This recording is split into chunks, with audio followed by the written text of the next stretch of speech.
What comes to your mind when you hear the words conspiracy theory? You probably think of a sweaty man in his basement with tinfoil lining his cranium. What if I were to tell you that is exactly what they want you to think? Instead of trying to silence millions of people on the internet, they have successfully made them look insane. Pretty ingenious, don't you think? Today I'm going to tell you about a quote-unquote conspiracy theory that the government has done a great job at covering up.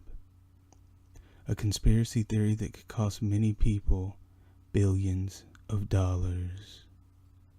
This all started with a man. Let's call him Bob. One day, after a month of feeling ill, Bob decided to see his doctor. After several tests, his doctor told him, "You got the AIDS."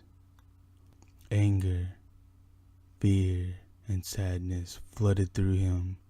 He spent most of his life taking great care of himself. His entire adult life he ate healthy and worked out regularly. His only vice was participating in anal intercourse with male strangers. All these years of doing everything right, and his body betrayed him. In a fit of rage, he stocked up on all the stuff he deprived himself because they were deemed unhealthy. When he got home, he binged on junk food, alcohol, and crack cocaine. While taking a hit of crack, he suddenly started jonesing for a delicious sugary drink he loved as a kid. Purple Kool-Aid. After making a pitcher, he took a drink, and it was orgasmic. After a couple weeks of binging on crack cocaine, he decided it wasn't for him. He reverted back to his healthy lifestyle. There was one thing he just couldn't give up. That purple Kool-Aid. 6 months later, Bob strangely started to feel better, which he found odd since his doctor only gave him 4 months to live. He went back to his doctor, who told him with a smile, "You don't have the AIDS anymore." His doctor ran multiple AIDS tests, and he couldn't find a trace of it in his blood. His doctor said it was a miracle. While at home, Bob tried to make sense of this.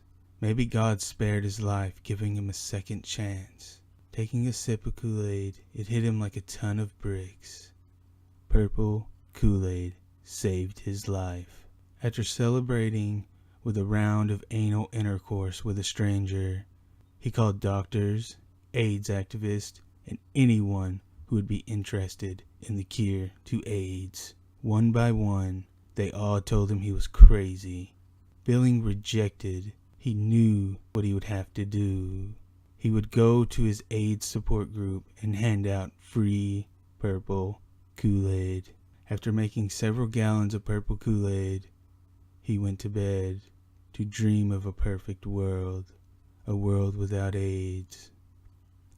Bob would soon find out not everyone found that to be perfect. In the middle of the night, Bob was awoken by a loud banging on his door. Half asleep, he made his way to the door. Before he could finish turning the doorknob, it swung open and 2 big men in black suits rushed through the door. One threw him on the couch and stood over him, while the other went straight to the kitchen. The man in the kitchen started pouring out all the purple Kool-Aid. The men said nothing, and Bob was too scared to speak. After pouring out all the Kool-Aid, the man walked over to Bob and simply said, "Keep your mouth shut, and maybe you will live." Then they both left Bob's apartment. Scared for his life, Bob never spoke a word about that night, and he never told anyone about purple Kool-Aid again. The government has done many smear campaigns on Kool-Aid in hopes no one ever discovers the truth. They say it's just for kids. Adults shouldn't be drinking it. The media led people to believe that Kool-Aid was used in the Jonestown mass suicide when it was really done with Flavor Aid, Kool-Aid's retarded younger brother. Wow. Really makes you wonder what other quote unquote unhealthy things might be cures to diseases that plague this earth.